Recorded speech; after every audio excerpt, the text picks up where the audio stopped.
Hey guys, my name is BlueBlade11 and today we're going to be playing Storm Rune in Unlimited. Here's the deck and away we go.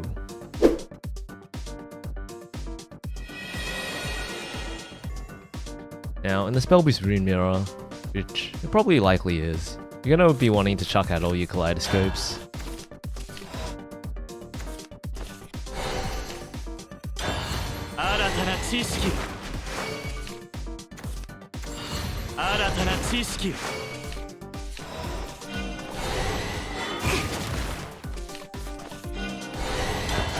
Hey, this hand is getting somewhere.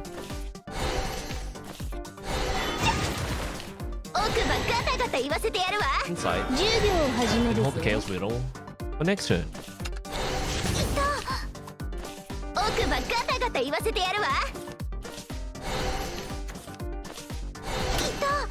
We'll see where we go with this.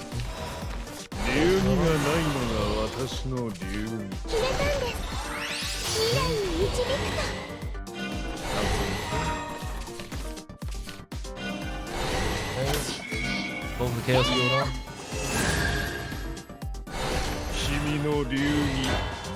Now you might be wondering, how the hell do they do that? 3, 4, 5. I will have 5 Spellbeasts on the Rune next turn. If I didn't self-kaleidoscope that Rune there, there aren't any good counter-kaleidoscope targets unless the other players play Shikigami summons, which they usually don't.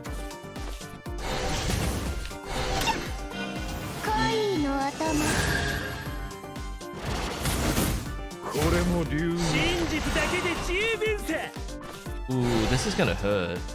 Oh boy, this is gonna hurt. I need to be able to get that heal off.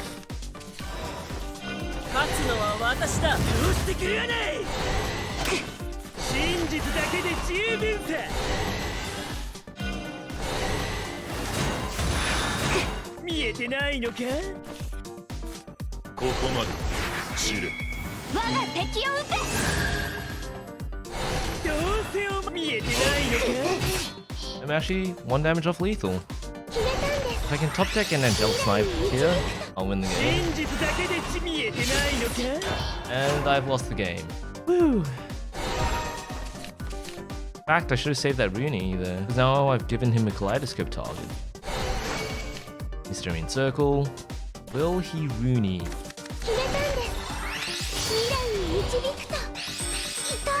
Alright, he needs literally any Storm follower on board.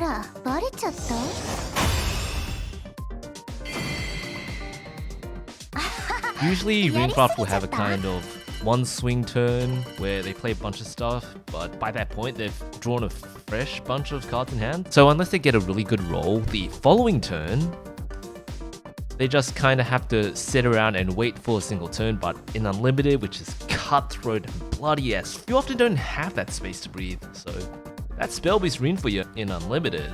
To be honest, it's not something you can really play around. The only thing you can do is respond to the Runecraft players' plays the best you can.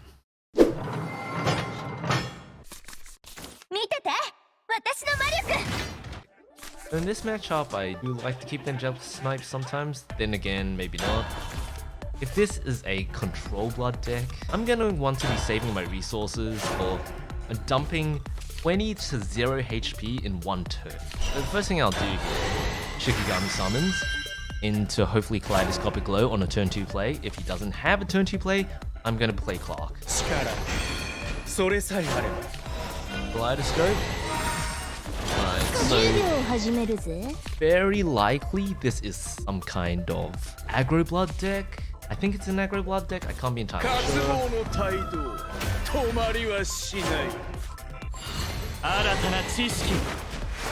Sad as it is, I'm gonna have to Veridic Ritual here. They got nothing else. Next turn is probably gonna evolve the Urius into face. Wow, dude. Who could have ever predicted such a tragedy? And then you can play Urius and 1 more 2 mana play. Hellblaze Demon. So, Magic Missile. And I'm gonna have to... But it's okay. Because after I magic missed again. Alright, so we're gonna Chaos Wielder. Flash. Hit. We're gonna play Zealot into Blade Mage. We're gonna leave him above Vengeance, but he is gonna have 3 bodies on board next turn to deal with. Plus I'm gonna be able to get a little bit of healing from that 7 boost uni. That's annoying. To be fair, he was going to get the heal off anyway. This does give him an extra problem to deal with. What remains to be seen is... So let's see. 8, 9, 10.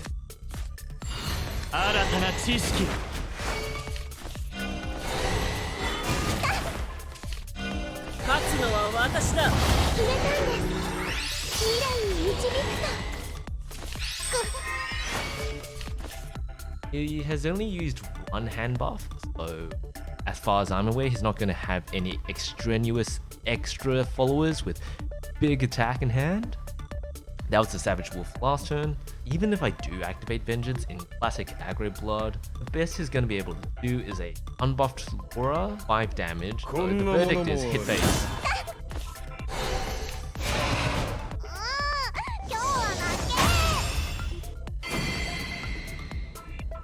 So in that matchup, if they didn't have the heal early on, more often than not, you'll find on turn 6 that Aggro Blood, having beat the shit out of you, will just end the game straight up. On to the next game.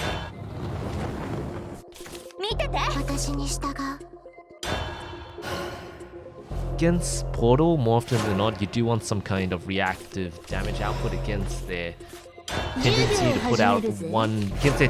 put out one defense followers against your own board. On the other hand, he could just do nothing. I have the perfect play already for turn 2, turn 3. I have the Fate's Hand. As Storm Rune, you're more likely to win if you have at least 1 Fate's Hand, or one card draw 2, so Chaos Wielder or Fate's Hand. Turn 3, turn 4, you want to be able to play that 0-cost Fate's Hand or Chaos Wielder on your first evolution turn. And from there, it's just history. Now this is shaping up to be a Magic Missile into Fate's Hand, into Blade Mage Evolution, into Hit Face. See, you want to be evolving every single turn in Unlimited, especially with a fast deck such as Storm Rune, because what else are you using? What else are you saving those evolves for? Are you saving them for next game? No. That's why you just hit face.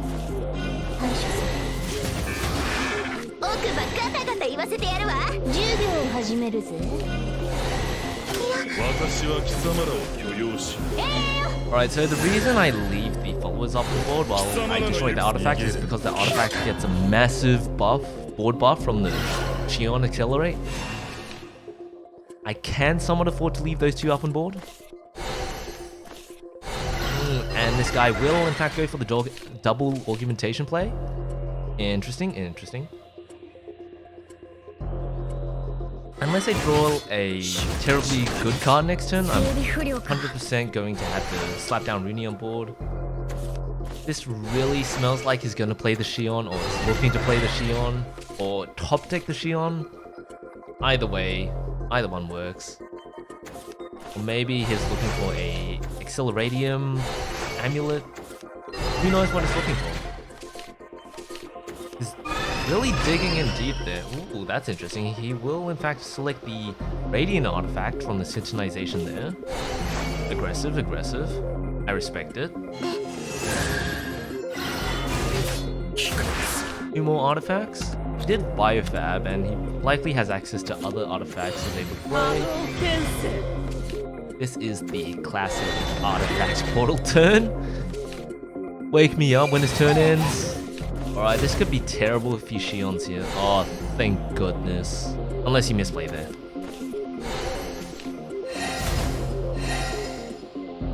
Alright, so I think the real question is... we're gonna have to Rune here.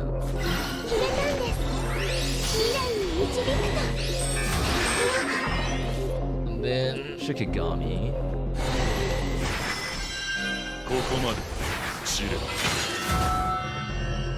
I need to evolve face here. I'm not gonna bother countering. The other play was evolving the Shikigami to deal with the Radiant artifact there. Right now, as it stands, he has the evolve point, which is 2 damage. 4, 2, 3, which is 9 damage, so 11. 11 damage plus 3 times on the Shion, which is 6. 17 damage maximum at best.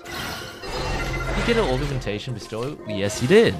So he will in fact be digging for that Shion buff, and he's going to leave me on a grand total of 2 HP. Now ain't that just dandy? And that double focus from the other turn will be a huge factor. So the optimal play would be a Clark into Rune, into Zealot, into Twin Blade. Now, did he choose to use a paradigm shift here? No, he didn't. Okay. Ooh, it's 6 cards into death. Alright. Is that game? That's game. Congratulations, you mother...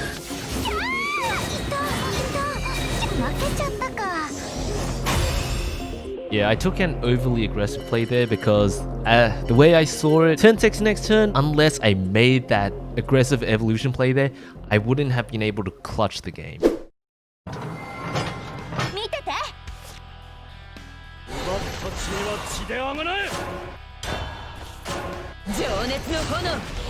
Ooh, this is a tricky one, so I'm going to have to Kaleidoscopic Glow here against Aggro Blood going first, so I feel like I'm just going to finna die. Dead. I'm so dead. I need to top deck the perfect card. That is not the perfect card. This is in fact the most unperfect card. I'm dead. Nothing's going to save me. Nothing will ever save me. When Aggro Blood has that much board on board and you have nothing in hand, nothing in your deck is going to save you from that situation, unfortunately. Alright, let's go one more game. See how we go. One more game to end the day. Bets are on Roach Forest. We'll see. We will see.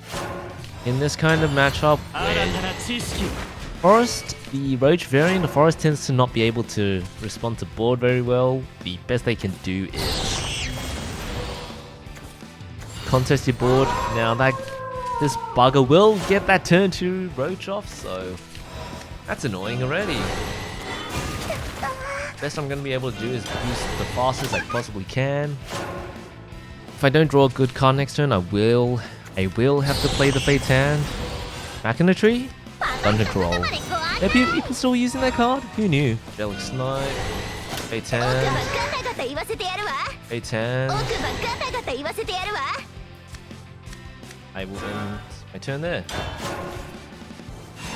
Alright, so he is on track to a turn 6 kill already. He's going to bounce it. He's going to have 4 roaches, 5 roaches. He's going to have the 6, 7 roach if he has an extra roach on turn 5. 8 roaches, that's a kill right there. So the best I'm going to be able to do is to be able to build a board on turn 5. So let's see how we go with that. Chaos Wielder, Insight. Very nice, very nice. Rune.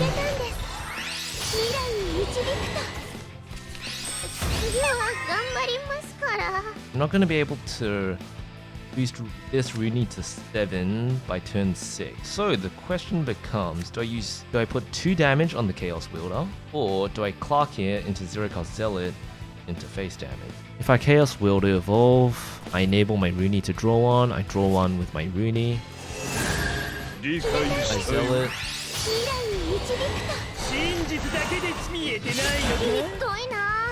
So Clark, Fate's Hand, Clark, that's 4th. He's not going to be able to kill me this turn. Right, and he's not likely. Alright, the best he can do is a Fairy's Awakening. Alright, my win. So that's how you want to be playing against Whirlwind Roach. You want to be dumping as much board as you can before they can enable their Roach lethal. If I was really unlucky there, he would have been able to 5th Roach, 1 mana, bounce that Roach, 1 mana, 2 mana. Then Roach 3, 4, 5 mana with all 3 roaches. But that would have been a ridiculous high roll. So you just kind of forget that he has the possibility of that and play to win. So that is in fact a little bit of unlimited spell-based rune for everybody.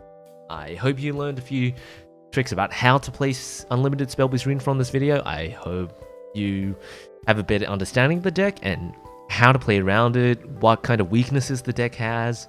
I went through quite a few games today, won some, lost some. I'm BlueBlade11, and I'll see you next time.